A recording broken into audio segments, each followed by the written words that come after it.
Assalamualaikum, nama saya Aiminah Jua binti Muhammad Aziz.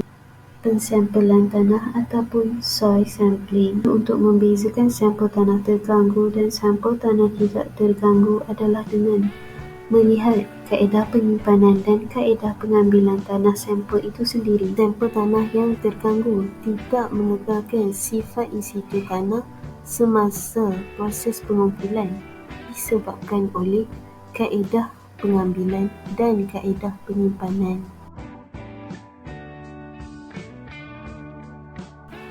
Mengumpulkan sampel yang tidak terganggu adalah sukar dan pesampel mungkin mengandungi sebahagian kecil tanah yang tidak terganggu di bahagian atas dan bawah panjang sampel. Kaedah memperoleh pensampelan tanah. Test pits. Kaedah yang biasa digunakan untuk mencari sifat lapisan tanah adalah dengan menggali lubang dan melihat. Kaedah test pit. Lubang biasanya berbentuk segi empat sama dan digali dengan tangan ataupun dengan alat penggalian.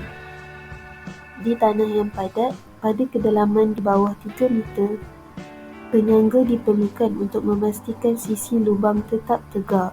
Test pit akan digali dengan peralatan backhoe untuk memberikan visual terperinci tentang keadaan tanah. Test pit ia dilakukan dengan secara terbuka.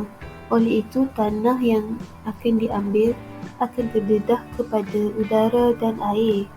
Selain itu, keadaan tanah daripada hasil korekan lubang yang tidak sama akan menghasilkan hasil yang berlainan. Seterusnya, kaedah soil penetration test. Ujian ini dilakukan di lubang bor dengan menggunakan sampel sudu split standard. Setelah pengerudian dilakukan ke kedalaman yang diinginkan, alat pengerudian dikeluarkan dan sampel diletakkan di dalam lubang bor. Kaedah ini lebih dikenali sebagai kaedah sampel tanah yang tidak terganggu. Kelebihan ujian ini ialah ujiannya sederhana dan menjimatkan. Ujian ini menyediakan sampel yang mewakilkan untuk pemeriksaan visual, klasifikasi dan kandungan kelembapan. Tingkah laku tanah sebenar diperoleh melalui nilai SPT. Kaedah membantu menempusi lapisan dan pengisian yang padat. Ujian ini boleh digunakan untuk pelbagai keadaan tanah. Seterusnya, kaedah thin wall sampler atau lebih dikenali sebagai Shelby tube.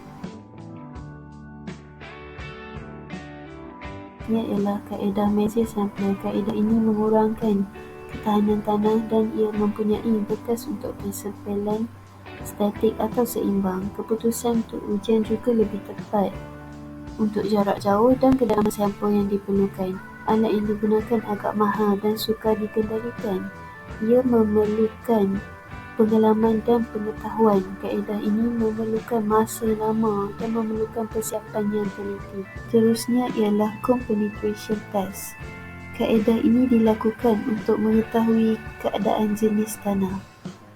Ianya memerlukan kenderaan untuk memberi daya kepada mekanisme penekan.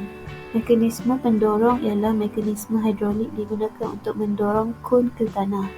Kerucut di hujung mengukur ketahanan hujungnya. Terdapat sensor elektronik di atas hujungnya.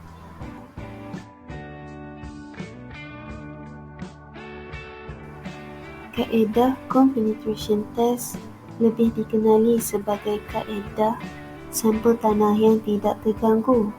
Ianya juga lebih mudah untuk dihasilkan kerana ianya lebih jimat berbanding dengan measure sampler.